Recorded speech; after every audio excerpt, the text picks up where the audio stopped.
Wow, I'm about to upset a lot of people. What if I told you the last time this happened, Tesla stock rallied 38%? Yeah, and it just happened today. What I'm referencing happened back on October 25th when Tesla stock was around $212 per share. This is after Tesla had briefly hit about $300 back in July and fell quite a bit. At this point, from that $300 high down to about $212, you were down about 29%. So you had already taken quite the beating. You've seen this event happen on October 25th. The stock did proceed to fall the day after by about 3.15%. You were up 1% the day after that, and then you fell almost 5% the day after. Then you hit your bottom. So 3 days after this specific event happened, you hit the bottom, and then you proceeded to rally. Let's just be very precise with these numbers because I know we all like precise numbers. Tesla stock then rallied, my bad, about 36.7%. Nonetheless, a very aggressive rally from about 212 up to 265. This event that I'm actually referencing has to do with the option activity.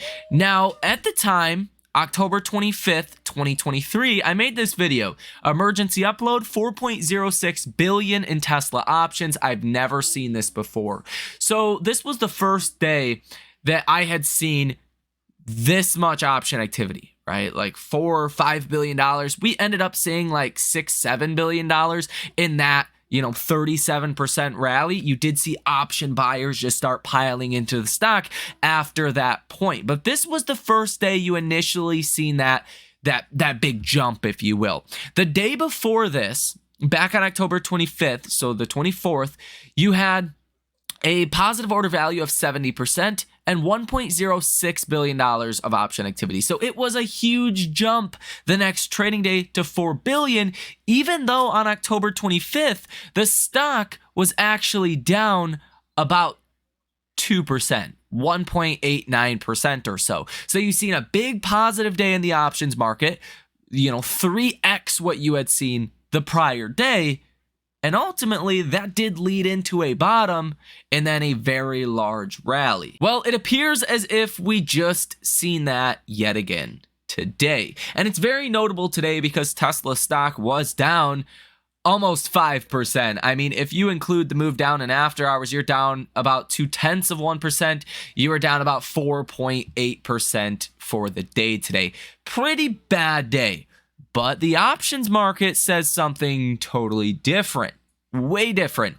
Let's start with yesterday. You had 738 orders totaling $1.73 billion with a positive order value of 69%. As I explained in the last video, you get positive order value two ways, either buying calls or selling puts. That's important. Selling puts is, I think, a lot of what you've seen today, because if you look at the actual trades themselves, look at this. March 15th, 220 put worth $25 million. A 197.50 March 15th, $14 million put. A March 15th, $200 put worth about $31 million. A 270 put for June 21st worth $5.5 million.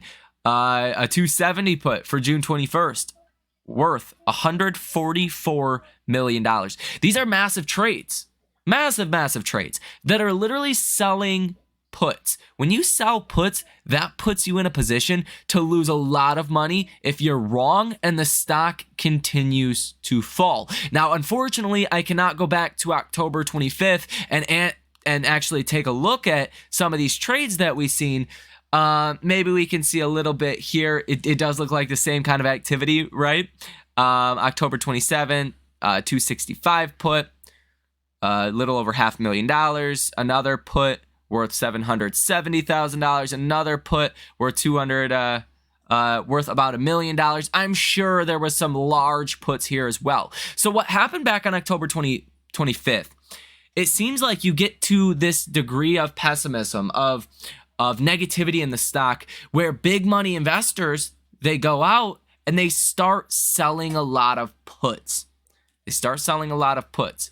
And if October 25th, if this were to happen again, or if that was any precursor, well, you're seeing the same exact thing happening yet again today. There's a lot of selling puts. Again, when big money is selling positions $100 to $200 million, selling puts, that is very risky. You can lose tens of billions of dollars. Let's say if Tesla continued to crash from here. The way you make money if you sell puts is if the stock stays where it is or goes higher. You can also see in the options volume today, 32.06% of all options traded were calls. That could be buying calls or selling calls.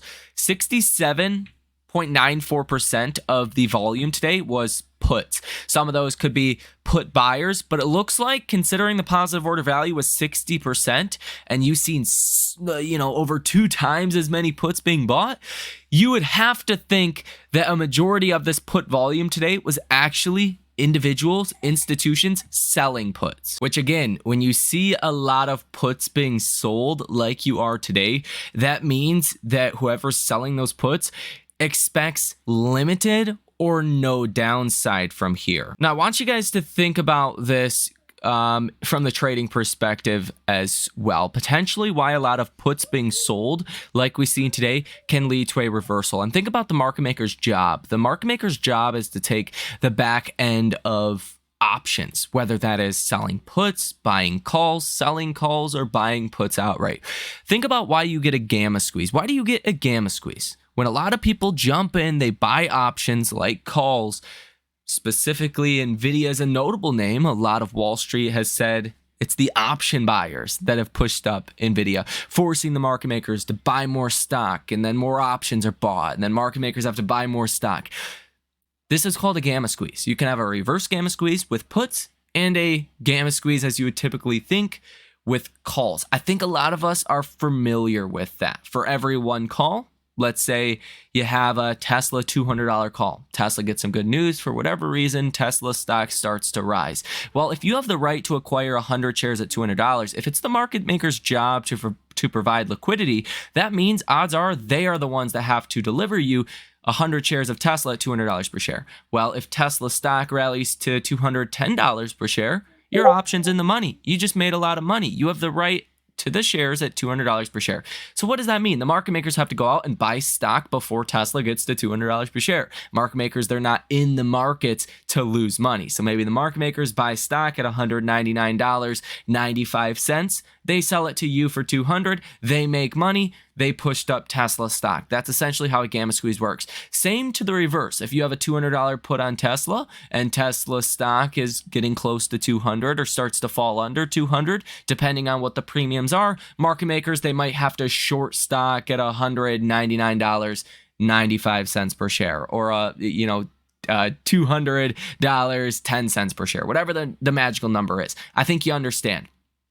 Pretty straightforward. Now, when you think about selling these options, that's where things get a little bit more confusing. But generally speaking, well, wait, if you see a lot of put buyers that buy puts, that means market makers maybe have to short a lot of stock. That's not what happened today.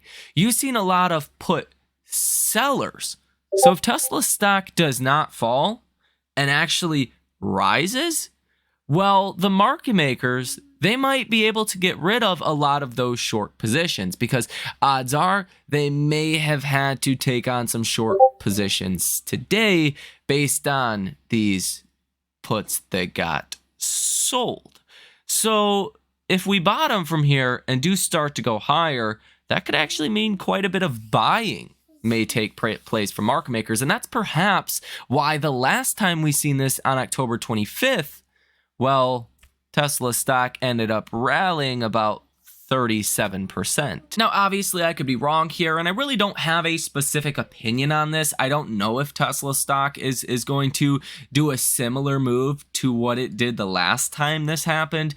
Would I rule it out, though? Absolutely not. You are in a position where any good news for Tesla is likely to be seen as really good news. Now, theoretically, if we were to rally about 37% from here, that would put Tesla stock right at about 230, which is almost exactly where your 200-day moving average is. It's currently at $234.72 per share. But again, on October 25th, it was a red day, and then you continued to fall a couple days after that until you ultimately did hit that bottom. Now, another way to potentially think about this, if there is a lot of money that, hedge funds and institutions sold in puts, odds are they don't want to lose hundreds of millions or billions of dollars. So they're highly incentivized to keep Tesla stock above the level in which they bought they sold the puts.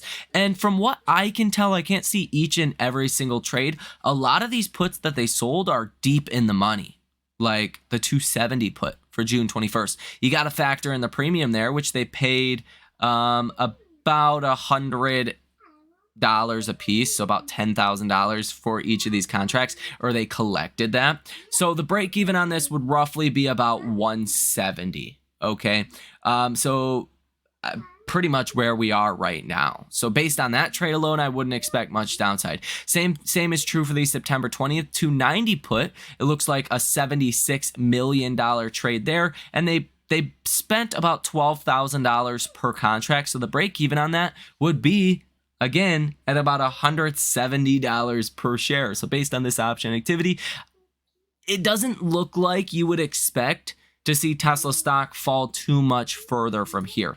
But again, on a technical basis, 165 is the big level to be watching for. And in my personal opinion, there's nothing technically to support the stock here. I think you almost have to fall to, 165 and then see how we trade from there. And that's a better level in which I would actually expect to see some kind of bounce in Tesla stock. But trust me, I watch the option activity each and every single day. Most days you have more calls trading than puts because Tesla is a heavily dominated retail stock. I mean, and then you get days like today, which really makes you have to think about things. And the last time this happened was pretty remarkable and led to quite a rally. I mean, just take a look at this. The open interest for this Friday's expiration is almost 65% calls and 35% puts. Today you had 32% call volume and 68% put volume. That's a total flip-flop compared to the option activity that we have seen already get positioned on this week's option chain. But let me know if this makes sense to you, if you have any questions, if you have anything to add to this. So let me know if this makes sense to you, if you have any questions, if you have anything else to add to this. I would love to hear it down below in the comment section. Again, my opinion, I really don't have one. There is strong evidence to suggest Tesla stock may be bottoming here and potentially going higher. Do I know if we're going to rally 30+%? Obviously not. I think it's going to depend on what happens in the broader markets over the next coming days and really 2 weeks or so with all of our different catalysts. Even tomorrow morning, we'll talk about it here in this video. You have some big catalysts coming, and it also depends on whether or not we get good news for Tesla. We know there's potentially good news coming, like FSD entering Europe and China. We've been waiting on that news for a while now. We also heard that Tesla was looking to lay off some of their staff. That news could come out at any time, and that would be big positive news. And I would expect, given the sentiment and where it is now, that you would see quite a rally on that. Maybe someone knows something, because, I mean, this was a lot of put selling. Very strange to do on the worst performing stock in the S&P 500 to start 2024. So maybe someone knows something. Maybe we are in for good news coming soon, but I wouldn't want to speculate on that and paint that as if it's a guarantee to happen. It's not a guarantee to happen, but strong evidence to say we're probably not going materially lower from here, at least not right now. And maybe we do get a bounce, and the bounce could be large. Now, coming tomorrow morning, we will get PPI month over month. PPI is related to PCE pretty close, so this could be important. Now, PPI is kind of like CPI. CPI is Consumer Price Index. Think about it, consumer price inflation. PPI is Producer Price Index, or Producer Price Inflation. Typically, if producers are seeing their inflation go higher, if their cost to produce things going up, typically that leads into CPI. Now, there's also other things that lead into PCE and CPI, like wages and, economic activity, supply and demand, all kinds of different things. But PPI tends to be one of the core categories that leads to the decision whether or not companies raise prices. Essentially, if PPI goes higher, companies' margins are going to get hit if they don't raise prices. And it's not very popular, at least not at Wall Street, to have your margins get hit and go lower. Now, we're also going to get retail sales. And I should say PPI month over month is expected to come in the same as last month at 0.3%. Obviously, anything higher than that is going to be bad news. 0.3%. I mean, we've seen what CPI did when it came in pretty much in line with estimates, slightly hotter than estimates.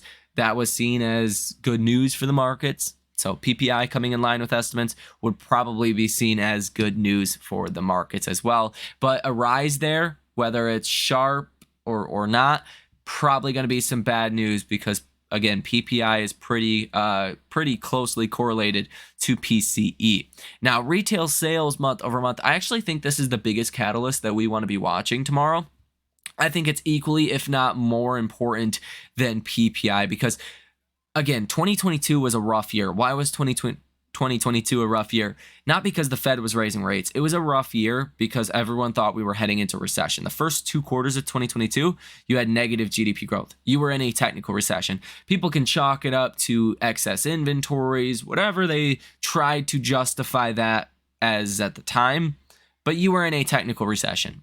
Now, retail sales, consumers spending money is 70 to 73% of the GDP report of the economic activity every single quarter. So if people stop spending as much money, if retail sales are falling, then your odds of a recession go higher. Now, I think in this current market environment, it's important that the Fed cuts rates, but it's more important why the Fed is cutting rates. If the Fed is cutting rates because the economy is weakening, that's not going to be good for markets. If the Fed is cutting rates because inflation is coming down or they're too restrictive and the economy is doing well, that's good news. But I think it really comes down to how's the economy doing? And I think that's going to be the most important thing for 2024, not whether we get 1, 2, or 3 rate cuts from the Fed or necessarily what inflation is doing, but really how is the economy holding up?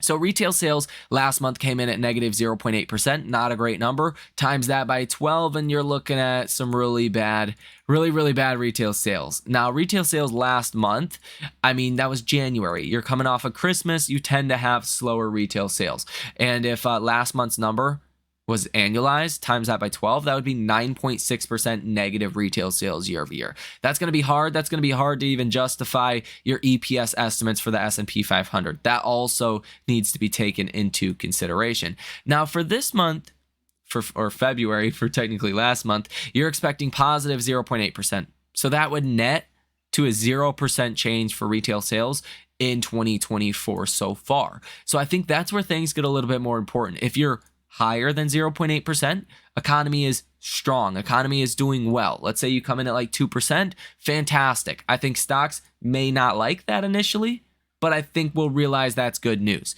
because, again, the narrative is hotter the economy, the less chance we are to get Fed rate cuts, which I don't necessarily think that's a fair comparison. I think the Fed said they're okay with economic activity the last time Powell spoke to the Senate, that it's not really about economic activity being weak or not to be the determining factor if Fed cuts rates. It's more so about your inflation data, which inflation just came in hot across the board. So that's why PPI will be very important. Really, both these catalysts put together will be very important. Now, let's say retail sales come in really light, like negative again. That may be seen as good news for the markets, at least initially. Then maybe bad news, because again, the economy is the most important thing, whether we enter a recession or not. And as people say, the consumer is strong, consumer is resilient. If retail sales start to slump, which could happen tomorrow, well, it becomes harder to make that argument that the consumer is going to save the economy in 2024, just like they did in 2022 and 2023. Now, tomorrow morning, you're also going to get initial jobless claims. expected to come in at about 219,000. So any spike there would be important, although it seems unlikely that we will get a spike there. Retail inventories excluding autos month over month expected to come in at 0.3%, and business inventories expected to fall about 50% from last month, down to about 0.2%. And then tomorrow in after hours, you are going to get some loan data and the M2 money supply coming out of China. Although I think obviously by then we're going to be reacting to our own data with PPI and retail sales here in the US. Friday, we will get Michigan consumer sentiment, and that will be important, and we'll go over that coming tomorrow. Around the same time, around 8 p.m. tomorrow. We will also have some earnings coming out tomorrow morning with Dollar General, Dick's Sporting Goods, Futu, Canadian Solar, Build-A-Bear Workshop, and some other names. But really tomorrow and after hours, that's where you have your big guys like Adobe, Blink, Ulta, and PagerDuty. Specifically Adobe and Ulta, those are your larger companies. Really, I would say Dollar General, Adobe, Ulta, those are your companies people are going to be paying attention to. Dollar General tomorrow morning for the state of, I guess, the consumer. Adobe for your AI trade, and Ulta Beauty again for that discretionary item for your essentially consumer. But Adobe really could be important for the AI story, for better or for worse. The stock has been falling a little bit as of recently, so it doesn't look that strong heading into earnings themselves. Now, the markets today, I want to point this out, the markets today, towards the end of the day, really seen a sharp drop, okay? These two candles right here, this was about 0.2%. And this candle was about 0.2% as well. You fell almost a 0.5% in these two candles in 2 minutes. That was quite a drop. Now you rose a little bit from the lows of these two candles, but that was a big drop, seemingly with no news. Now some people said it was Nick Timmerhouse's tweet that did this. Nick Timmerhouse says the Atlanta Fed's wage growth tracker was 5% in February, unchanged from January. Shows the gap between job changers and stayers continues to narrow. A possible sign things are less tight.